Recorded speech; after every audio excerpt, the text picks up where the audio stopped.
So, good evening, everyone. My name is Akshans, and I am pleased to present my research on using graph neural networks to predict the tensile strength of additive manufactured specimens. So, let's start with the introduction part. So, this research presents the use of graph neural network to predict the tensile strength of the fused deposition modeling specimens. So, one of the key advantages of using graph neural networks for additive manufacturing research is their ability to process graph structured data, which is naturally suited to represent the relationships between the various geometric features of additively manufactured specimens. So, in our present work, there are four main input parameters, that is infill percentage, layer height, print speed, and extrusion temperature, while the output parameter is the tensile strength.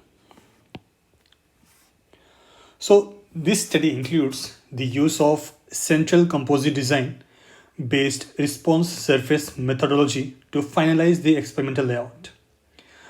3D printed specimens were manufactured as per ASTM E8 standard. ASTM E8 standard.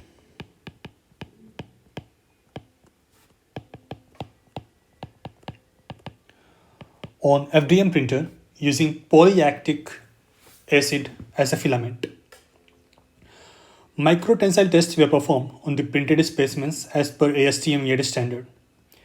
The graph neural network algorithm was trained on a dataset of FDM specimens, which achieved the mean square error of 2.47, mean absolute error of 1.14, and R square value of 0.78. So we can discuss these results at the last of this presentation. Now, okay, so I'm done with this part. So coming to the background. So in this diagram you can see it is a basic representation of the graph neural network hierarchy. So the first step is to create graph construction.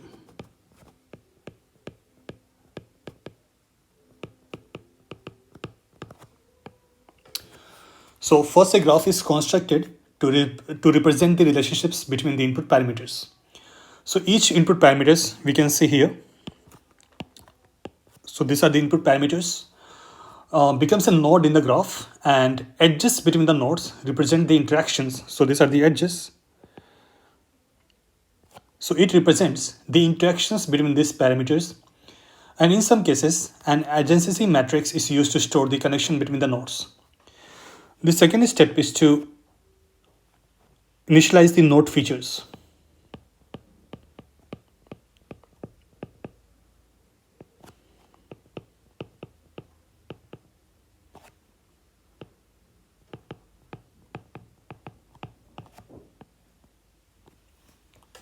So each node in the graph is assigned an initial feature vector representing the corresponding input parameters. So these feature vectors are typically based on the parameter values, and they serve as input for GNN layers. Now, coming to the construction of the GNN layers, which means graph neural network layers, which is seen here. So a GNN architecture usually comprises several layers, such as graph convolutional layers and aggregation layers, which are responsible for processing the graph data. In each layer, information is propagated between the neighboring nodes by aggregating their features, followed by a nonlinear transformation. Now, coming to the understanding of the neighborhood aggregation.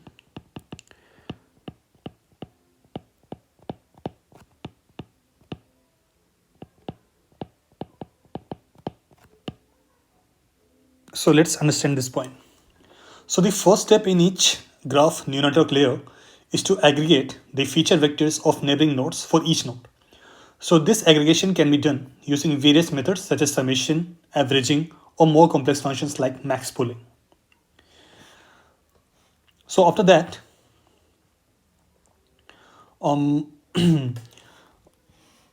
we do readout, that is aggregation and readout. So after processing the graph through several general layers, a readout function is applied to the final node features to obtain the graph level representation. So this step may involve pooling or other aggregation techniques that summarize the node features into a single feature vector.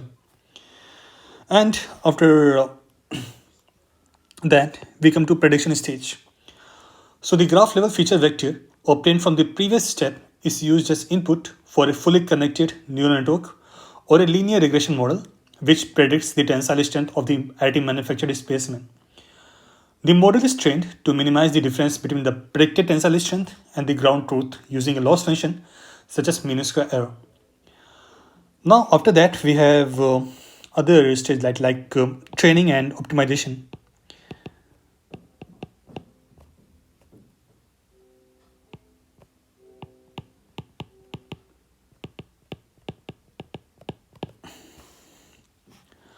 So the GNN model is trained using a dataset of specimens with known tensile strengths. So during training, the model's learnable parameters, that is weights and biases, are adjusted using optimization algorithms such as stochastic gradient descent or ADAM to minimize the loss function. The training process iteratively updates the model parameters until it converges to a solution that generalizes well to new unseen data. Now, this is the experimental procedure which I have used in our present research work. So this flowchart gives you the overall idea of the framework. So first of all, we fabricate the specimens and we do the tensile testing in order to collect the data. And after collecting the data, we are going to prepare all the data into a CSV file. And we further import it to our the Python environment in which we are going to run our code. So all the necessary libraries required to build and train a graph neural network were imported. So we used the deep graph library in our work. So the DGL library is used for graph manipulation, and Pandas is used for loading and manipulating data, while NumPy is used for array processing, and Torch is used for neural network modeling, and Matplotlib is used for plotting graphs.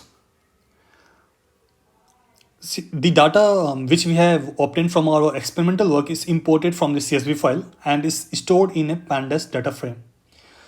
The data graph is created using this library, and the add nodes method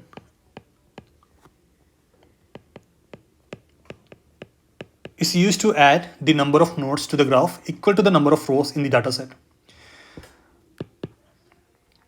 Now we define the neural network, and the performance of the model is evaluated by calculating the mean square error, the mean absolute error, and the R square value. Now coming to the results and discussion.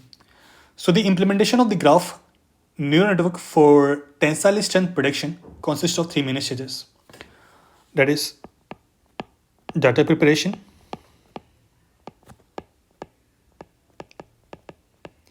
graph construction,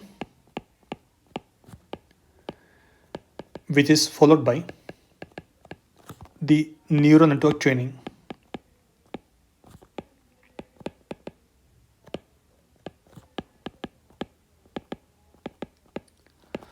So in the first stage, the raw data is prepared by normalizing the input features and target values, which is shown in this equation.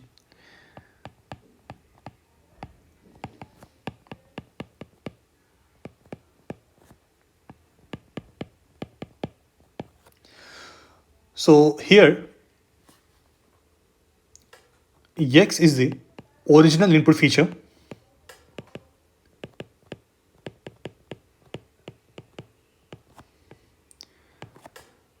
X mean is the mean of the input feature,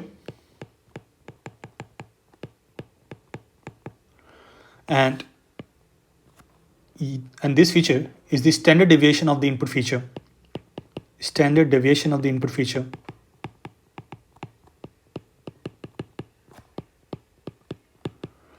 So normalization helps to ensure all features are on the same scale, and which is essential for stability of the optimization algorithm used in the training process. Now coming to the second stage, the input data is transformed into a graph representation, and each data point is represented as a node in the graph, and the relationship between the nodes are represented as edges, which you have seen earlier. And the graph structure can be designed in different ways depending on the problem being solved. So in case of the tensile prediction, the graph can construct it based on the similarity between the materials. So we can use this equation. Sorry. Yeah. So this is our second equation. Here V represents the set of nodes and E represents the set of edges. Now coming to the final stage, the neural network is trained on the graph representation of the data, and the neural network consists of simple or multiple layer of nodes which process the input features and produce a prediction of the target value. The weights and the biases of the network are updated during the training process to minimize the prediction error. The optimization algorithm used for training can be either gradient descent or any other variant. So this is the metric features which we have obtained for the given framework.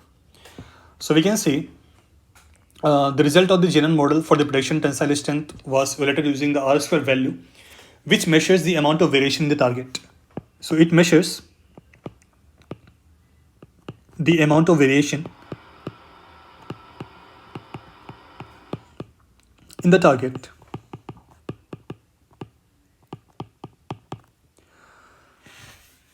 So we can see that we have obtained the R-square value of 0.78, so which indicates the model was able to explain 78% of the variation in the tensile strength measurements.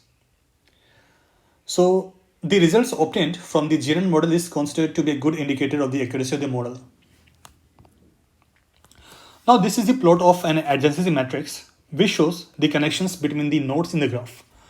The colors indicate the level of connection between the nodes, with lighter colors representing high levels of connection and darker colors represents the low levels of the connections.